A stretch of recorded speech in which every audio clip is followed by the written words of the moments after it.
ஆசை கோபம் களவு கொள்பவன் பேசத் தெரிந்த மிருகம், அன்பு நன்றி கருணை கொண்டவன் மனித வடிவில் தெய்வம். இதில் மிருகம் என்பது கள்ள மனம், உயர் தெய்வம் என்பது பிள்ளை மனம்.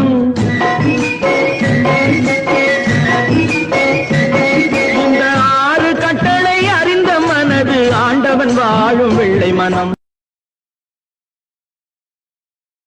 ஆசை கோபம் களவு கொள்பவன் பேசத் தெரிந்த மிருகம், அன்பு நன்றி கருணை கொண்டவன் மனித வடிவில் தெய்வம். இதில் மிருகம் என்பது கள்ள மனம், உயர் தெய்வம் என்பது பிள்ளை மனம்.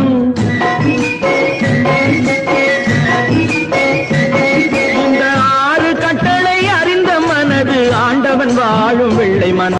பேருக்கு வாழ்வது வாழ்க்கை இல்லை, ஊருக்கு வாழ்வதில் தோல்வி இல்லை.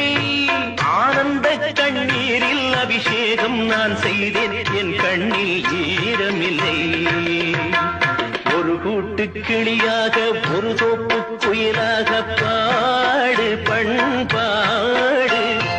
இறை தேட பறந்தாலும் திசை மாறி தெரிந்தாலும்